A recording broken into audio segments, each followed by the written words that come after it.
She seems to be doing the one thing she's paid to do well, and that's to be the commissioner of a major, growing, prosperous professional sports league. Is she really, though?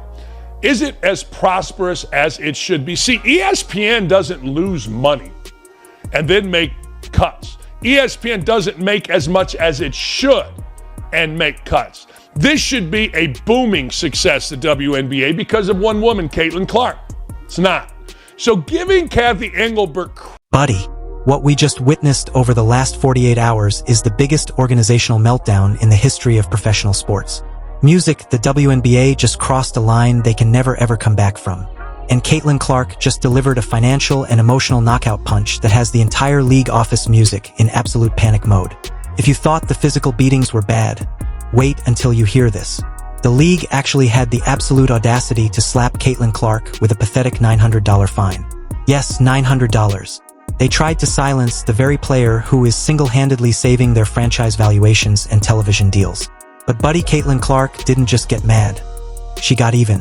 While the league was trying to humiliate her over pocket change, she dropped a 28 million signature shoe deal that completely broke the internet and exposed the WNBA's pathetic financial structure. But the tragedy doesn't stop at the money, buddy. While she is rewriting the history books and driving millions in revenue, her body is literally falling apart. Her knee is completely destroyed. The WNBA is flat out refusing to protect her from targeted, brutal attacks on the court. And now she has finally reached her breaking point. We have her final 4 words to the league, and trust me, it changes everything. Do not skip a single second of this video because we are exposing the ultimate betrayal of Caitlin Clark. Let's get into the madness. Let's break down exactly how this massive organizational failure happened. For months, the dynamic between the WNBA front office and Caitlin Clark has been incredibly toxic. The league wants the sellout crowds. They want the charter flights, and they want the massive commercial impact she brings, but they want her to sit down and be quiet while she takes a physical beating. The boiling point happened this week. After a highly controversial physical matchup where Clark was battered for 40 straight minutes, she finally spoke out.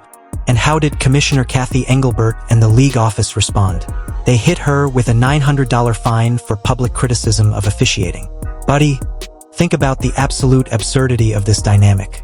They are paying her a base rookie salary of just $76,000, and they are stealing $900 of it because she begged for basic on-court protection. It is a complete structural failure by the WNBA leadership. I mean, women are out of their minds in this league. I rolled my eyes at the many missteps of Engelbert, Buckner says. Why couldn't she just condone the racism leveled at Angel Reese and other players during the 2024 CNBC interview rather than praise the television ratings?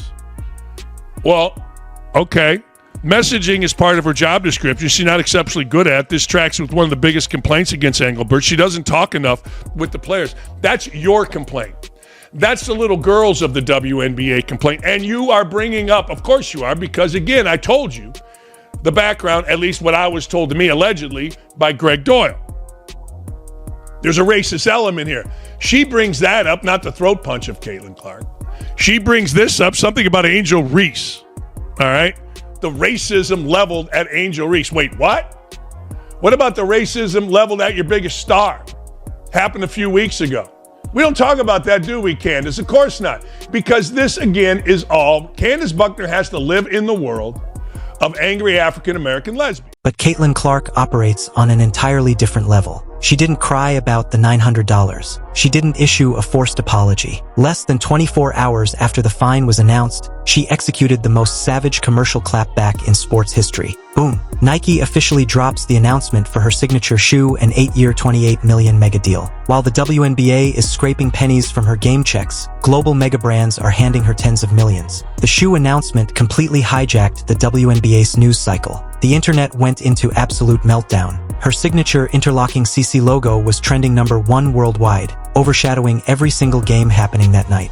She effectively looked at the WNBA executives and said, "You want my $900? Take it. I just made $28 million while you were sleeping." It was a total exposure of how the league is fundamentally failing to capitalize on her commercial power, treating a global icon like a second-ass rookie. But buddy, here is where the story turns incredibly dark and frustrating. All the endorsement money in the world cannot fix a shattered physical body. And the WNBA is completely failing in their primary duty, player safety. The Republican Study Committee says the WNBA's response to congressional concerns about Caitlin Clark's treatment, quote, falls short, and warned that lawmakers will keep, quote, every option on the table as they continue pressing the league for answers.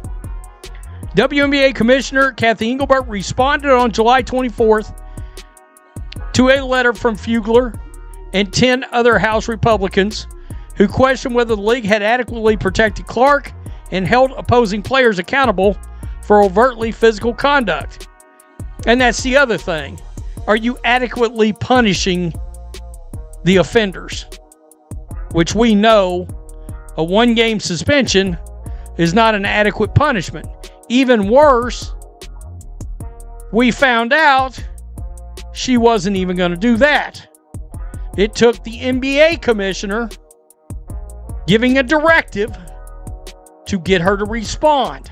Let's look at the absolute carnage on the court. Caitlin Clark is not just playing basketball. She is surviving an absolute war zone every single night. She is breaking all-time rookie records, shattering assist numbers, and putting up historic 30-point master classes, but it is coming at a terrifying cost. Opposing teams have realized that the referees are completely swallowing their whistles. The organizational directive seems to be let them play, let them be physical, and if Clark gets laid out, so be it. And buddy, the inevitable finally happened. In a deeply terrifying moment that silenced a sold-out arena, Clark drove to the basket and was met with a brutal, unprotected mid-air collision. There was no play on the ball. It was a targeted physical message. She crashed to the hardwood and music. The entire basketball world stopped breathing. She immediately grabbed her knee, her face twisted in absolute agony. The slow-motion replays are pure nightmare fuel. You can see the knee buckle in a way it is never supposed to bend. The medical staff rushed the floor, and you could see the absolute panic in the Indiana Fever coaching staff's eyes. She had to be helped off the court, unable to put a single ounce of weight on that leg. Not Silver, Goodell, anyone could have stopped the ugly blowback directed at Thomas following her flagrant foul. Really? But you could have stopped the foul in the first place. You could have stopped the hate. This is such a bullshit article by such a bullshit person, and it's steeped in racism. There's not a word in this, at least what I'm reading, that talks about the mistreatment of Caitlin Clark from the moment she walked into the arena. Buckner used to, I don't know if she still does, when she ridiculously and idiotically covered the Indiana Pacers. She used to sit courtside. Well, anybody sitting courtside watching a Caitlin Clark game knows that Caitlin Clark from other players, black players, is called the most vile thing. White bitch, hoe. We all know white mother, you know what I mean. I mean, we see it, we hear it, it's all the time. But you don't hear that. You hear that a woman throat punched somebody and fans got mad. That's the level of coverage of the WNBA. It's the gift that keeps on giving. The dumbest media in the world, the most racist media in the world. These little girls like Candace Buckner have never played a sport, have no, at any level worth a damn, have no idea what they're talking about, but they know this. They know this.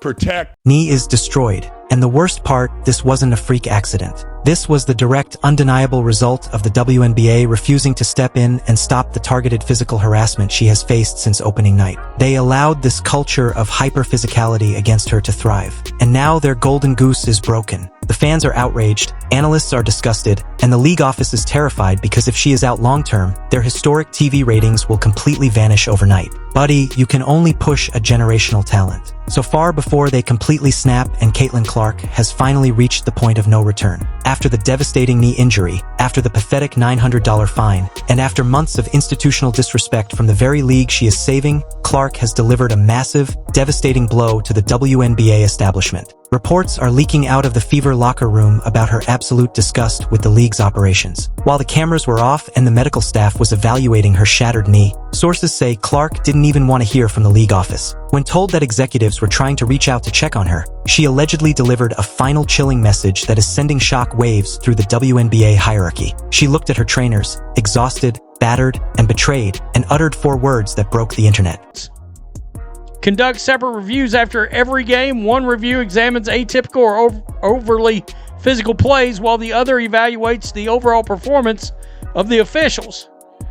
Those reviews can result in fouls being upgraded after the game, as well as fines, suspensions, or disciplinary actions or measures. The league also uses the reviews to inform future officiating evaluations, training, and guidance. Engelbert wrote, quote, in all instances, the league seeks to apply the WNBA rulebook and applicable disciplinary processes consistently across all games for all players, commissioners said. Fugler said the league offered no supporting information to demonstrate that its rules have been applied evenly. Quote, saying you apply your rules consistently across all games for all players is an assertion, not evidence. And it's the league's burden to show that, not ours to assume it, Fugler said. Until the WNBA is willing to engage with specifics of our information requests instead of simply restating their own policies back to us, our concerns remain unaddressed. We will continue to press for real answers and keep every option on the table until players are actually getting the protection the league claims they already provide. Lawmakers cited a series of incidents involving Clark. I am done pleading, buddy. This is massive. I am done pleading. She is done begging for fouls. She is done asking the commissioner to protect her. She is done pretending that the WNBA's infrastructure is acceptable. This is a player realizing her commercial power completely eclipses the league she plays for. She doesn't need them. They desperately need her. And by saying she is done, she has put the entire WNBA on notice. If they do not completely restructure their officiating, their fines, and their player protection protocols, she has the financial freedom, thanks to that $28 million Nike deal, to simply walk away or demand a total organizational overhaul. Never had a conversation. I get people have a job to do, but at the same time, don't make accusations about my character and who I am when you don't know me. I understand this is your job and this is your profession and this is what you get to do, and basketball is my profession and what I get to do. And the reason I play it is when I step in between the lines, I love it. And that's what's so fun about it for me is I get to compete. This was always my dream. And nobody should ever try to take that away from me. The love and the joy that I have for the game, and they haven't and they won't, because it's my goal to win championships, and I know that I can help this team do that. And that's always what I remind myself in the moments that, things go downhill. You have to be on the floor for those 17 games. Damn right. In order for that to happen, both health-wise exactly. and technical fouls. Yeah. Good point. I was thinking more health. I forgot about the technicals. So how are you squaring that in your head? Because that is within I think it should be a great challenge for me to try to last 17 games without getting a technical. Unfortunately, I haven't got a single technical foul rescinded all year. But I think the fire and the passion, that's what makes me me. Yes. And absolutely there's moments where it can be reined in a little bit, and I think there's moments where I've been a little bit dull. The moments you see me at my best, I'm smiling, I'm fiery, I'm in it with the crowd, and that's what allows me to dominate the game, control the game, have fun with the crowd. I feel like an entertainer in a way. It's like an art to me. It's fun. It's my creative juices flow in these moments on the court. But it's definitely something I'm going to be aware of. If I had to guess, I'm probably not going to last 17 games, but I'm going to try everything in my power to last 17 games. So Caitlin Clark says she's not quite sure if she's going to be able to not get one more technical foul throughout the course of the season, which I think is a pretty honest reflection. But in totality, Monica, we don't often get to hear Caitlin Clark's perspective in quite this level of honesty. And this is an important conversation to continue to have with empathy for everybody involved. So listening to that, what was your reaction? I thought Buddy, we are witnessing a full-blown organizational crisis. The WNBA thought they could control Caitlin Clark with fines and physical intimidation, but they just woke up a sleeping giant. Her knee might be damaged, but her empire is completely untouchable.